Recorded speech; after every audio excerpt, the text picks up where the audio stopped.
So Mike, I got a problem. I got customers. I tell them to watch the videos. I want them to learn. They tell me they want to learn, but they don't watch the videos. Anybody else have that problem? All right, great. Well, you got to make it fun, Mike. Tableau is fun already. What's not fun about Tableau? Pills, drag, drop, colors, graphs. You can create a universe. What's not fun about that? Well, if you guys notice, there's a little bit of an age difference between Mike and I. He might have learned with goal-based learning, but today we got to make learning fun and engaging for the audience to keep people engaged. So what is that?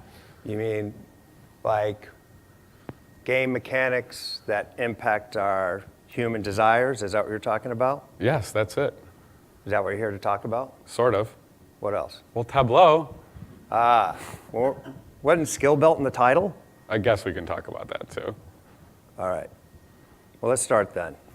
So if you haven't figured out, we're Mike and Mike. We work for Tableau. We're in customer success.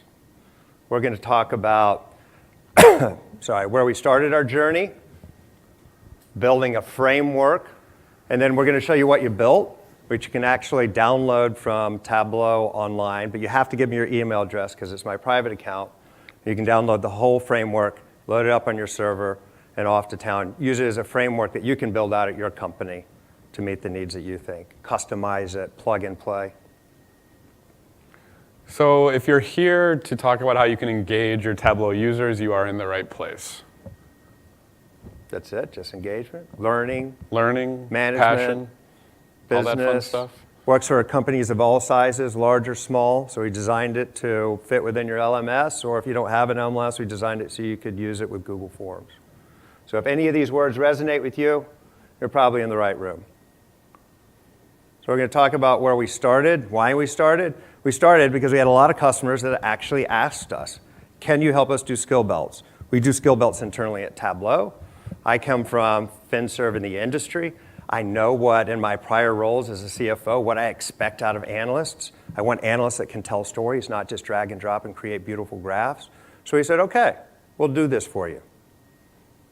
Then we're going to talk about what we did. This is where we started. Yeah, so we figured we'd talk a little bit about how we came up with the concept here, why we thought about gamification, and what we read before. So Mike was a fan of gamification. He'd read about it, was familiar with the concept of it. I think we're all probably familiar with the idea of gamification and making learning fun. These are just some materials that we started by reading. You got a couple books on the left and a couple research materials on the right. They are pretty heavy reads, but they kind of give you a really good baseline of what the concept is, what type of tactics you can include within any type of learning, not only skill belts. So we wanted to make sure we share these with you, and we downloaded these via Kindle. So the Gamification Toolkit and For the Win, these are really good, easy to understand books if you're interested in it, and they provide a framework. Kevin and Dan, they were some of the founders of this whole gamification movement. They do classes on their own. They lecture at universities. How many people fly Delta out here? 2? The rest of you should be flying Delta. 3? Do you have the Delta app? Nope. You got to get the Delta app. It's awesome. You can literally rebook your flights without even standing in line. They push notifications out to you. They also make a great use of gamification. An achievement. This is great. It appeals to my human desire. So on the left, I was gold. I'm almost at platinum. What did I do? I went out and bought a ticket to go see Mom. Mom's happy. Delta's happy. I'm happy. I got my achievement. When we started reading these books, we started looking at all of the aspects in our lives where we find gamification, and we found it all over the place. Leaderboards, another big element of gamification. Think leaderboards, put it up there, show your employees. This is my Grammarly leaderboard. You can see where I started on the left, 43% more productive than everybody else. I don't know how they calculate that. And I had 219 words checked, right? This appealed to my human desire. The next week, I'm at 7,400 words, and I'm 76% more productive to people. So it elicited an emotional response in me. And I know this is happening to me. I'm watching it to myself, and I'm like, okay, I get it now. a couple other examples here you're probably familiar with. Starbucks. We all drink Starbucks, right? They have an amazing app. You can get rewards. You can become a gold member. I can say Starbucks has cost me a lot of money because of their app. I actually don't even really like Starbucks that much. But it really works for you. So it really works for me, obviously. I am, whatever. So a couple of things that Starbucks does. You want to achieve gold status. What does gold status actually get you?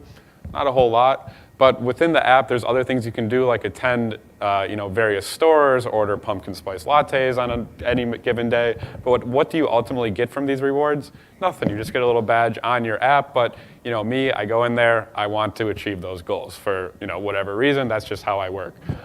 Another example with challenges is Nike. Nike has been promoting the Nike running app very heavily over the past few years, especially with the increase of exercise and awareness around that. So now you can go on there, get badges based on the miles you run, where you're running. You can even start groups to see how you're doing within your peers, to stack up to them, to kind of self-motivate you, to kind of keep up with everybody. So these are a couple other examples here. So we're going to start by talking about Minecraft. Minecraft is a game that is a very free, open world. You can do just about. I play Minecraft. Who else plays Minecraft out there? Nobody? There One. it is. Thank you. Two. Okay. Sorry, had to No, ask. that's okay. So Minecraft's a very open world. You can kind of do exactly what you want in it. It gives you flexibility, opportunity to challenge yourself, make it exactly what you want it to be. There aren't necessarily strict guidelines on it, so it's really fun. So as you see up here, teachers and classrooms and colleges are starting to incorporate Minecraft into their curriculum. I was reading an article the other day about a middle school teacher in Chicago where he had his class develop an actual a colony within Minecraft, and then there's other student colonies within Minecraft, and now they've created their own currency. They're trading back and forth, so it kind of shows them that aspect of it. So it's a really interesting way when it comes to learning, and the chart on the side kind of talks a little bit more about what the concept behind that is. This is Edgar Dale's cone of experience, based on a lot of research that he did in the 1960s. And essentially what it says is that you retain a lot more, 90%, by actually doing something as compared with traditional learning, 10%, 20% for reading and hearing. So if you think about when I was going back to school, it was all goal-based learning. You went to lectures, you took a lot of notes, hopefully something resonated with you and stuck. But that's changing because people are starting to realize that there's better ways to help people retain things. It also gives you an opportunity to reference back easier. So if you think about it in the game context, you're going to remember where you were in that versus the old school reading a large book, research paper, things like that. You just think about where you were in the game or the situation, and it brings it right back. So gamification, everybody knows this, right? Gartner's hype curve. Gamification is relatively new. It's about 5 years old. As I said before, predominant learning before this was goal-based learning, which has been around for like 20 plus years now. The reason there's so much hype about gamification is because it really does help enable people and motivate them by changing their behavior. But it's a lot more than just throwing out a bunch of badges, leaderboards, and achievements on your website. There's actually some science that goes behind it. And so what we're going to do is we're going to talk about what some of that science is. We're not going to make you gamification experts. There's a little that's a little dry, but I think exposing it to you will help you understand the things that you need to think about as you're designing your skill belt program or leveraging ours as your launching point. Now, this is where it starts. Human desire and game mechanics. So essentially, you're using game mechanics to impact human desire. So think about intrinsic motivation, fun, power, autonomy, control, mastery, validation, and then extrinsic motivation, which is rewards, points, badges, leaderboards, and levels. That's how it works. We're going to trick the person into doing something that's good for them, but because it appeals to their human nature. So now we're going to talk a little about building the framework that we use to construct our skill belts. So at this point, you guys are probably thinking, wait, I came here for a skill belt presentation, but don't worry, we're getting there soon. We just wanted to cover a few other things. So Warbeck and Hunter's design, this is a 6 checklist, so we're going to talk a little bit about these. So, to start, I'm going to talk about defining a business objectives. When you're implementing a program or a learning curriculum, you want to really understand why you're doing it. What do you want the outcomes to be? What do you want your learners to take from it? You want to make it human-centric, you want to make it positive, you want to make it engaging, you want them to want to get involved. So if you set goals from the beginning, you can understand exactly what you need to put into it and what you're looking to get out of it to help get you to where you want to be. If you take nothing else away, badges and leaderboards achievement, rule those out. Those are an ends to a mean. You really want to think high-level macro about your program. What are you trying to do? Trying to sell more coffee? Trying to build a Tableau community? trying to create deep pools of highly skilled resources. I think you get the picture. So delineate target behavior. So these two kind of go together, so you're going to kind of see some similarities here, but what do you want your people to take away? What do you want them to understand from the program? Like, do you want to increase your Tableau skilled users? How do you do that? How do you motivate them through self-motivation? So what kind of behaviors do you want? And that comes down to the positive nature of it, making it fun and engaging so they keep coming back to the program to keep wanting to use it more. So you want to sell coffee, right? If you're yep. Starbucks, you want to sell coffee. If you're Nike, if you're Delta, you want to sell more flights, which obviously works with me. One thing you can do is you can create a point system in the background. So if you have a whole bunch of content that you want people to go through, create a point system that's not transparent to the end users. You're going to use that point system for feedback so you can understand what's working and not working, and we'll show you a little more about that later. You got to have win states, though. If you don't walk away with anything else from this slide, think about win states, these temporal states that motivate people. Everybody likes to win, right? So you got to have those baked into your game. That leads us to player types. How many people out here play World of Warcraft? Any players?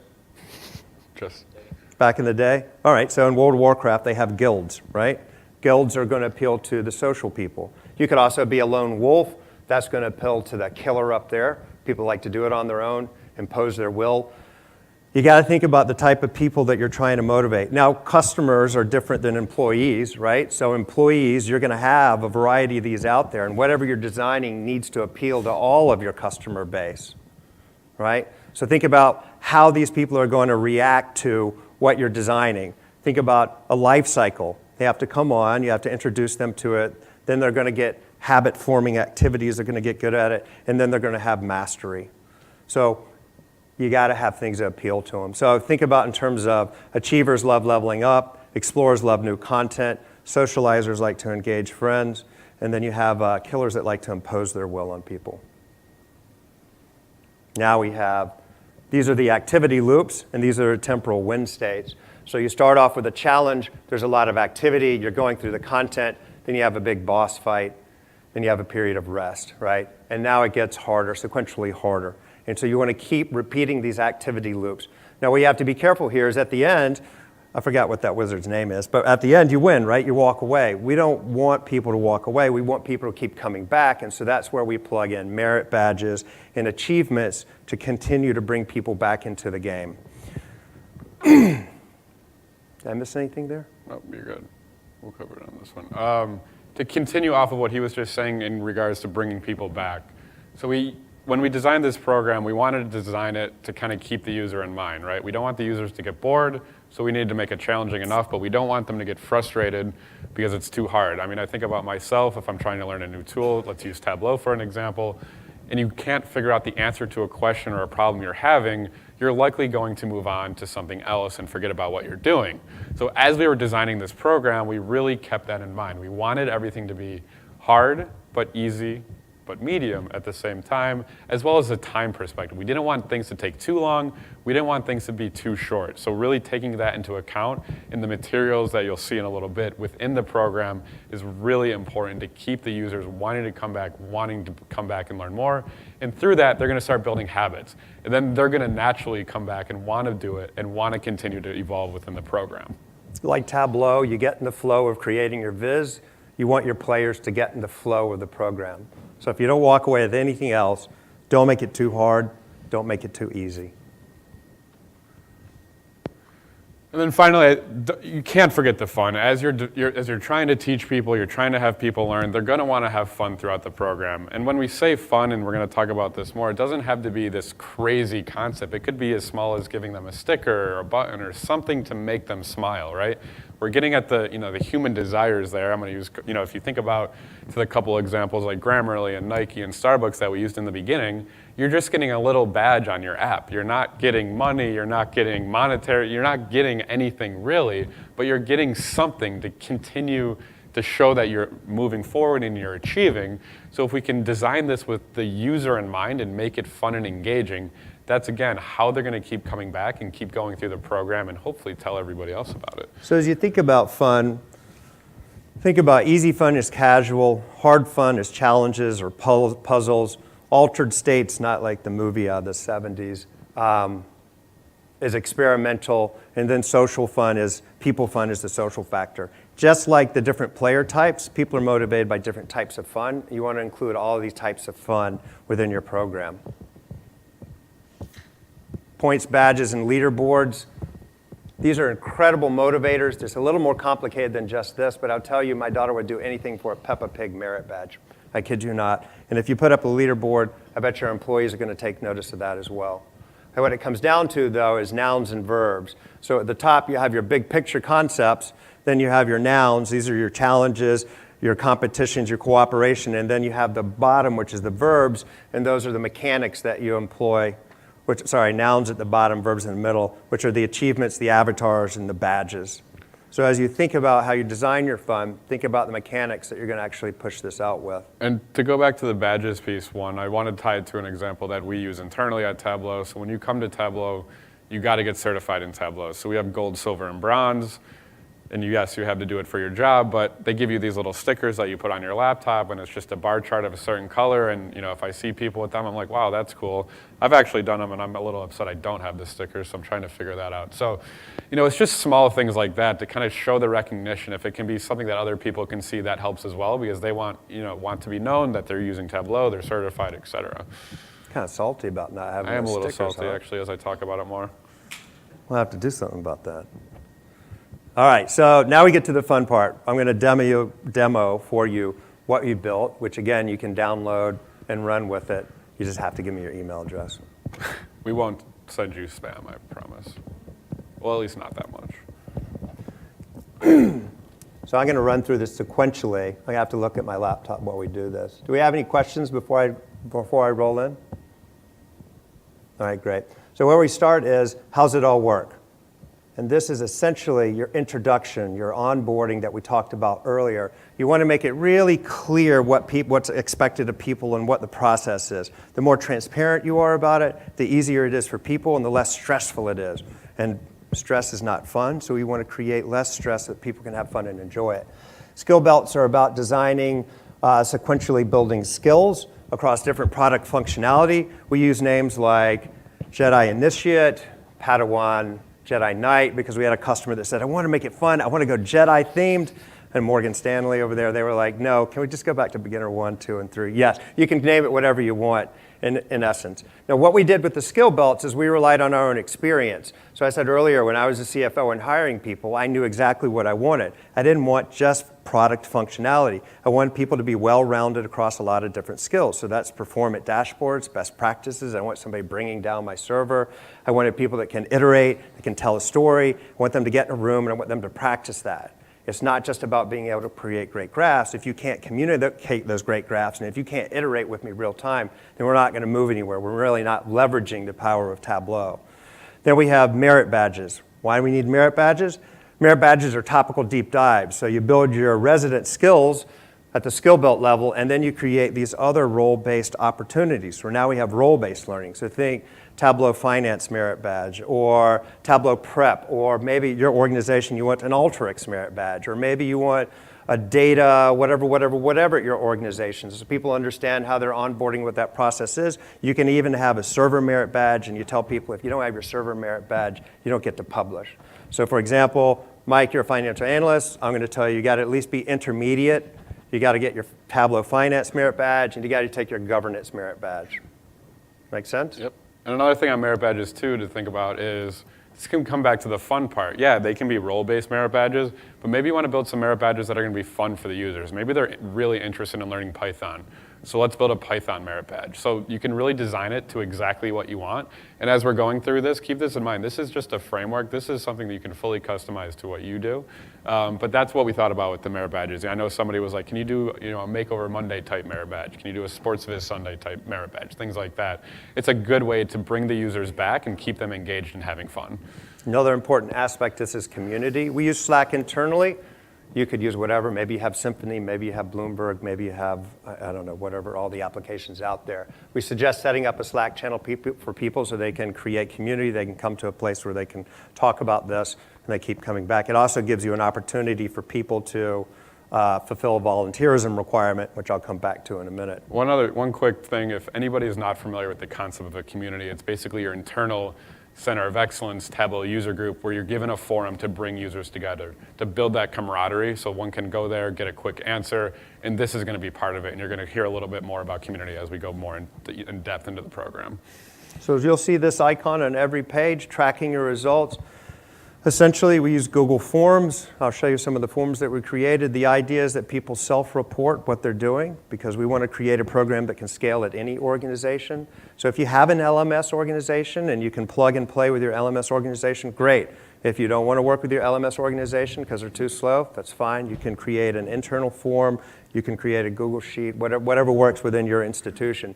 So you go there, people self-report. When you get to the milestone events, which I'll talk about in a minute, those are events that you're testing out on your skill belt level, so think of written assessment, right? That's something that then there's some body of evidence behind. You go to your manager and say, hey, here's my criteria, here's my forms, I've done it, I want to check off now. So you put the onus on the manager and his small team just to make sure people are fulfilling the requirements, the test out things. Otherwise, just make it self-reporting. Milestone events, so we have a couple different types of milestone events. So we have the written tests, we have that at beginner, and we have that at intermediate. The first one's 131 questions, the second is 266 questions. We also have the idea of a proctored exam, and I'll show you a couple of those. That's our opportunity to force people into a room and to practice iterating. It's also an opportunity for you to coach them and give them some feedback about what they're doing. And we'll keep coming back to this sort of practice on the iterating time and time again. And then lastly, we have a volunteerism requirement. Now, not everybody likes this requirement. We think it's a really good requirement because it forces people out of their box, it gets them involved in the community, and it also helps you figure out how to scale your program. So if you have people and they run a webinar, right? That's a volunteerism activity. Get them to run a webinar. Maybe you want to have them help you at proctor the program. Maybe you want to have them moderate the Slack channel. We generally require about 60 minutes of it, but you can make it whatever you want. The idea is to get people out of their shells and helping the community move it forward. You use this as a way to identify champions. Champions are part of the change management within your organization. You can push things out. Yeah, also on volunteerism, think about it as the aspect of you can make this kind of a self-sustaining program. Let's use, Mike, for example. He's running, this program here. He's going to start by proctoring all of the exams, talking to all of the people, running the webinars, doing this and this and that. As you're going through this program, people are going to start going through this. They're going to have to be doing those volunteerism aspects. So they're going to be, having to do that, reaching out to run a doctor's session or a webinar or things like that. So you're naturally going to be giving back. And then as more people are going through it, you're going to have more involvement and more help. Did you just commit me to that? You realize Morgan Stanley's in the room now. They're going to be like, oh, you're going to proctor for us. So yes. Quote me on that. Oh, man. You got it. So what's expected of me? We don't expect everybody to learn everything, right? Not everyone's going to code Python. But we expose you to the concepts of what's possible with Tableau. So you do the Python module. Next time you're in a meeting, you'll be aware of what's possible with it. And then maybe you're in an instance where you need to use Python or you need to use the R connector. Well, now you know what to do. You know where to go in your organization and find it. That's easy. So it's not about mastering everything, but it is having a broad understanding of what's possible with Tableau. We also want you to fill out a survey so we can understand what's working and not working. We think that's really good. Feedback, iterative process. I don't think you put the program out there and you go, all right, that's it, I'm done, I walk away. I think you want to continue to get feedback so you can figure out how to improve it. Then here's what our content is. As I was talking about earlier, this is really about much more than just feature functionality. So we segmented it into hands-on, which are instructional videos, white papers, best practices.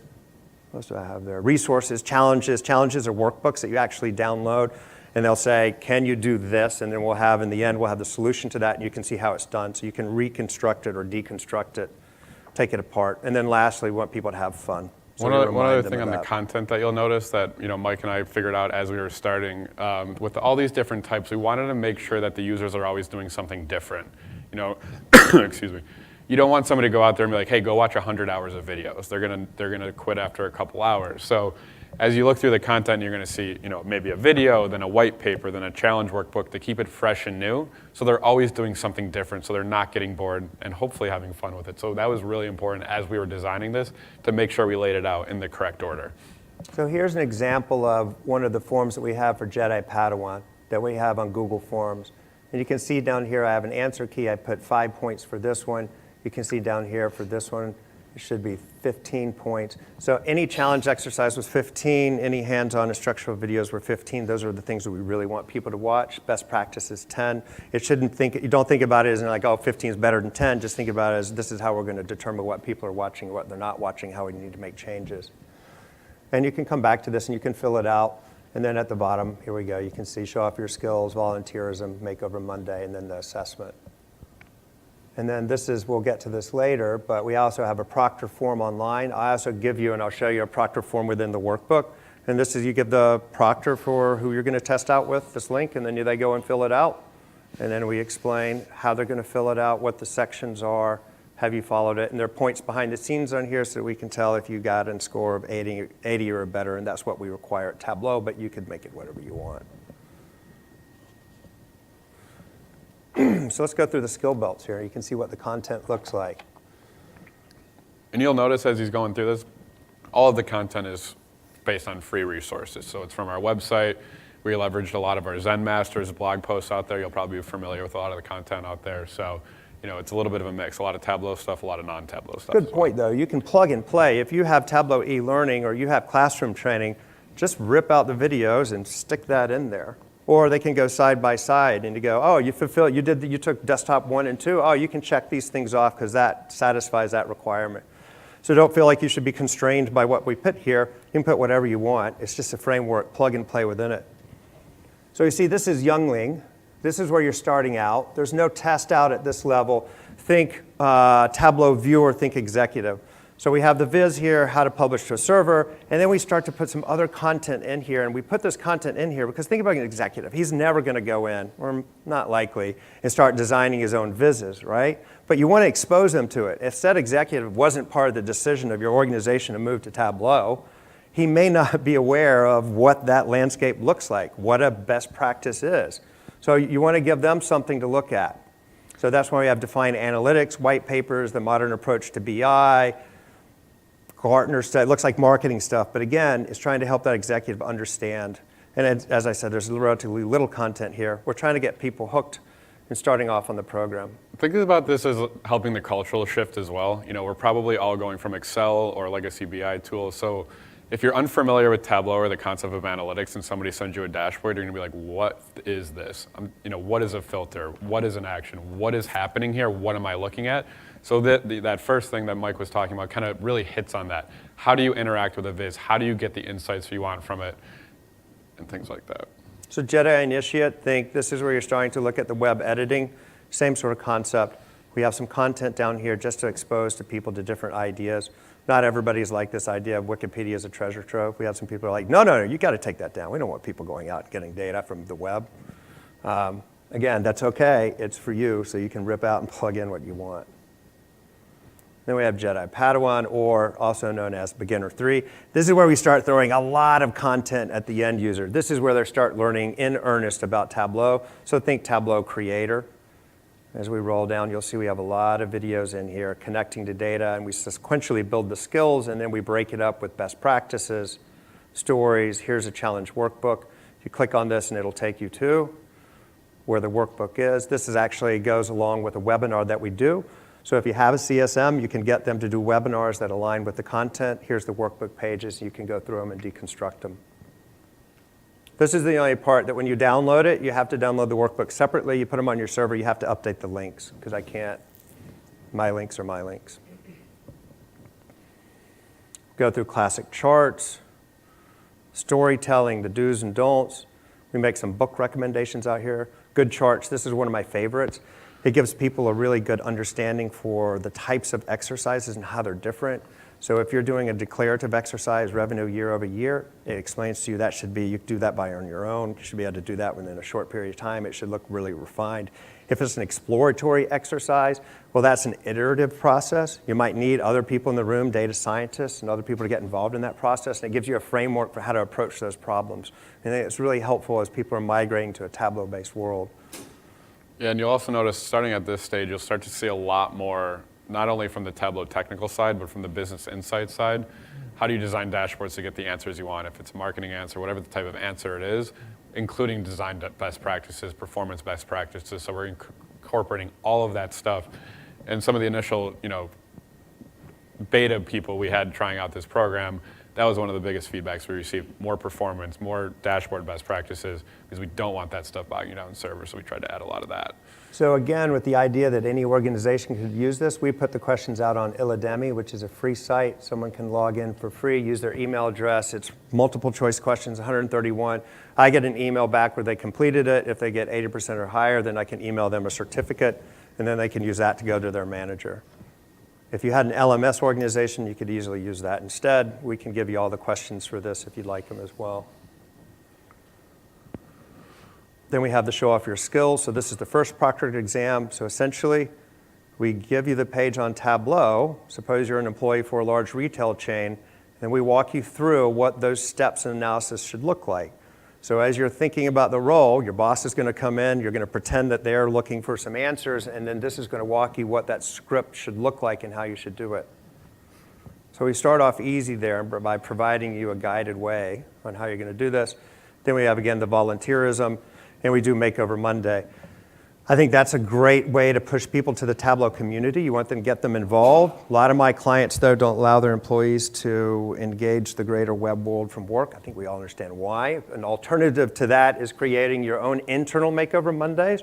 And that's a great thing because you can load up those dashboards on your servers internally. You can create your own little mini internal Tableau public, if you will. And then you can share those with the broader community, or you can share those with other teams. Suppose someone did a fantastic finance one, and you're like, oh, I want to use that across my organization. It gives you the ability to do that. And in this case, we're using the idea of Makeover Monday, but you could think about this as a concept of Viz games. You can do whatever you want here. It's a Viz contest. How are you getting people involved in sharing their work?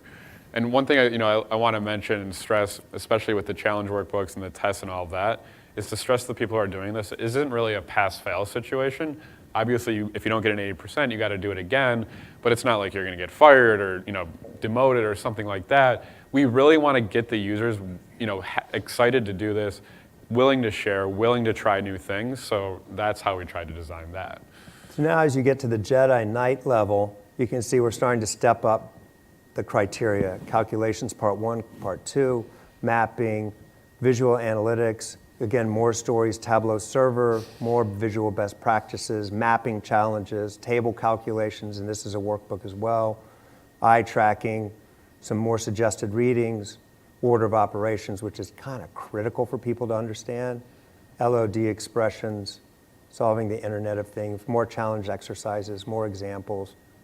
Whoops.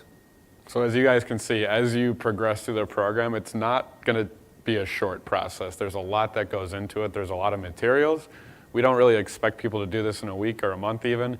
It's going to take a while, and it's going to take some investment from the person, especially with the self-tracking aspect of it. You got to have that self-motivation, and that kind of brings it back to the whole gamification, having fun concept is how do we get people wanting to come back to this site and continue to learn, continue to develop. And an important thing to think about is as you modify the program, you figure out what you want it to do for you. Think about the common language you're establishing across your organization. Because once you implement this, then everyone's going to know what a Jedi Knight is and what their skill levels are. So make sure that you have the right level of skills in there that it can roll out at an organizational level. And then that becomes a common language. So that really helps you understand where all your Tableau users are and everybody's talking the same language. So then when you get up to the Jedi Master level, that's where we really start throwing content on you that's deep. Deep dive LODs, advanced LODs, parameters, calcs, date challenges, magnificent maps, statistics 101, string functions, R and Python. And at this level, we don't actually have a test out like the other ones. We have, it's essentially a show off your skills. So this resonates with people. They're self-expressors, right? The social players, those people that are explorers. This gives them an opportunity to create their own wonderful Tableau viz. So here you just present it to a body of peers, get an expert in the room, maybe your manager in the room, somebody else in the room, present your work, create it. And once you're at this level, you should really have a good idea of how you're trying to impress people. And with the show off your skills piece, one thing that I've noticed in talking to people and hearing some folks from the community is, Encourage them to try something that they care about, a data set that they're interested in. They're going to dive into the data. They're going to want to get that answer. We talked about Makeover Monday. There's storytelling with data. There's Sports Viz Sunday, which is a newer one. So tell your users it doesn't have to be work. It can be work related with something that they're doing, but give them the opportunity to use a data set that they're interested in, something that they actually want to find the answer to. I can say, I've learned most of my Tableau skills through a master's data set that I have. I really like golf, so I'm trying to analyze some golf data just because I understand the data. I don't need to spend time understanding the data. I can get right into Tableau, building the visualization and gaining insights from it. And then at Grandmaster, we really step it up. Tab Pi, time as a dimension. We just put a lot more content. Now we start to use a lot of content from the Viz Masters out there, the Zen Masters, because we think that's really helpful. And then you have a test out at the end. And then here's an example of some merit badges. So we do a finance merit badge near and dear to my heart. And we pull content from all over the place. This is one of my favorites. This is a redesigned income statement on Andy Kreibel's site. And the reason this is so interesting, I think it's so important, is it's just exposing somebody in finance to a different way of thinking about an income statement. I used to be in finance. We kind of think very linear. But once you give your employees the freedom to start creating things and showing them examples, I think that's when the magic starts to happen. So that's why we pull some of this content to help open their minds. But we have all kinds of stuff. Stuff from Tableau, credit and risk, audit and risk, cost cutting, retail goods. There's a tremendous amount of stuff out there. So giving this to a finance person really expands their mind in terms of how they can use Tableau across a lot of different applications. Here we have hands-on workbooks on fraud, industry insights, banking, credit risk, and then again, show off your skills. We do similar for Tableau Prep. And we have some achievements here. So think about it. If you do office hours and you do 4 office hour sessions, you can be a Tableau medic. You do 8 sessions, you're a Tableau nurse. Now you do 12 sessions, you're a Tableau doctor then. So that becomes another achievement in your organization that's actually really unrelated to the skill belts, if you will. And then you could do fun things like, all right, suppose somebody creates $250,000 worth of value. Either it's a cost reduction or it's an increase in revenue. You can make them a Tableau teller. 500,000 a banker. Jeff, you're probably looking at this like, no, that's not enough for a Tableau investment banker. It's got to be a lot more than $1 million. But you get the idea of creating fun achievements. You could do it in sports visits or whatever you wanted to try to get people to come back to think about and motivate them. And it gives them status within your organization. You get a badge. So Mike talked about in the beginning to get executive engagement. Maybe they weren't involved in inquiring Tableau or BI. Imagine if you have a list of all the dashboards that have saved $500,000 for the company or increased, revenue by $500,000. You can go to your team and be like, hey, look at these 4 dashboards. We've done X amount of money. That's a pretty powerful story that you can tell with Tableau. So here we have the first leaderboard, so you can hold over and it'll tell you who the Jedi initiate is, who the youngling is. And then we put some departments in here because you want to start creating competition among different departments. So who has the most skilled people across the organization? Then we do the merit badges down below, and then we have the belt owners themselves. We do a viz on locations. This is all designed, you can download this as well, to help you think about how you want to push this out there to people. And so here you can see, you can find somebody globally and then figure out who they are, how you can contact them, you can ask for help. And then I know this is where we went deep and got really hokey. We created lightsabers for the one client that loved the Jedi theme that you could then see where you are on your own Jedi journey and the lightsabers fill up or go down. Yeah, and into the location map too, it also gives your users the opportunity to see if there's other Tableau users where they are. It's amazing how many companies and people I talk to where there's thousands and thousands of Tableau users, but they actually think they're the first one. So this, helps bring people together, make those connections. And with the leaderboard, it's kind of, similar to the Starbucks thing. Again, you're going to want to be on top ultimately, even if you aren't getting anything at the end, but you want to be ahead of the people, you want to be trying, you want to be continuing to, move on through it. And there's a lot of different things you can do with it. I think like in an accounting shop, a partner is kind of a big deal. So if you get your whatever, maybe you get to be an expert, you get to have lunch with a partner, right? So think about these other things that you can give people that'll really motivate them. Or you're at a conference, maybe at the end of the year you take everybody who's finished the program and you raffle out a Tableau conference ticket, things like that. You gonna do that, Jeff? Can you bring that many people? We do it for the Iron Kids. There we go. So here we put a template in here just to help you out, put it in your own words, create your own images. Here's an example of a Proctor form that you could download. We put ours on Google Forms, but you could easily just recreate this wherever you wanted. And I think that's about all I got, Mike. Did I miss anything? So one thing I want to stress, you've seen the full framework that we've built right here. It's pretty in-depth, it's pretty robust. I saw some faces in the room when Mike said there was 266 questions on a test. The point of this is to make it fully customizable to you, what your needs are as an organization. We can build an idea what we think you want, but what our goal is for you to take this down, make it your own. Add some links to the things within your community. If you have a center of excellence, if you have a Tableau user group, if you have existing doctor hours, if you have upcoming events, you can incorporate that here. This is just where we started, what we thought people would want to hear, and we really hope to see where it's going to come.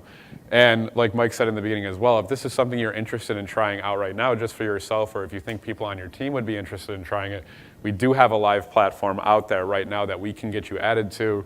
We also created an internal Slack channel, so if your organization has Slack, you can easily get added to that. Or if you don't, there are free versions of Slack that you can get into this chat. And what we're thinking about with the Slack is it's where you all are going to be from different parts of the companies in the world, et cetera, but people can post questions out there and they can get answers, and that's how you can kind of satisfy your volunteerism aspect. So this is a fully live, fully functioning skill belt framework.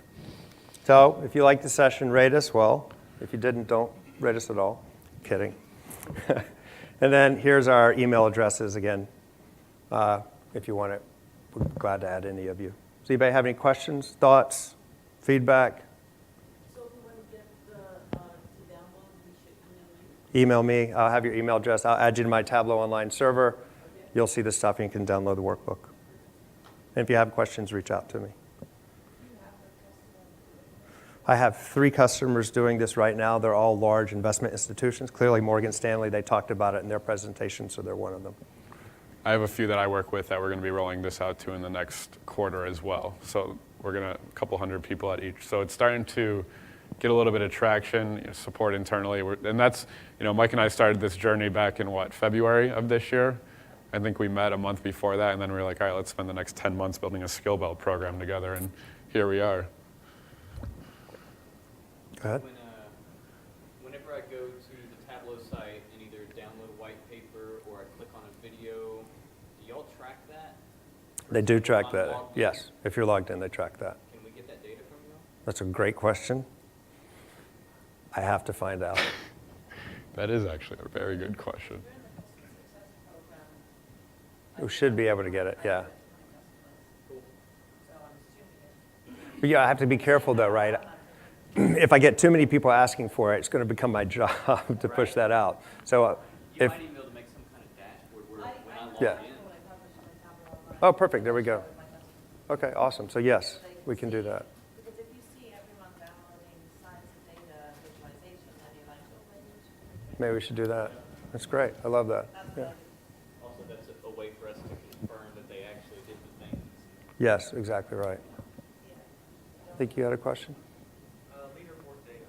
So going through your system, how do you get that leaderboard data published? I'm thinking internalize my learning system, I can do that. How are you guys doing that? So we just used a Google sheet and attached to the Google sheet. Right now we have those forms that are pushing to a Google. So you fill out the form, push it to a Google sheet, and then we just attach Tableau to that Google sheet dynamically. Clearly you couldn't do that with Google Sheets, but So like a Morgan Stanley, they're opening up access to that capabilities to that way? you're planning on doing it internally with your own data source, right?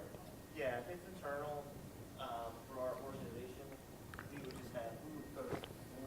post it on the communal Tableau project space, and everyone would be able to go there. And the idea also is, kind of serves as that like Usu sort of central spot. So, but you're getting data from them, your apps into your systems. So, right now, it would be self-reported. Because the belts themselves are, whether it's a test out or, the first 2 pieces here weren't necessarily tested at the end. So it's how you track it internally. It's unavailable right now. But You could use an LMS to do that as well. Well, I'm just trying to weigh the balance between, if we're talking about what you guys already built, do I take the approach of building it through the LMS, and then the tracking becomes automatic every time? I think ideally, doing it through your LMS is the right way to do it, because then you get all that tracking. Some organizations want to start off small, prove their business case. But I think really doing it at scale, the LMS is the right way to do it. Anybody else? Awesome. Thanks for coming, everybody. We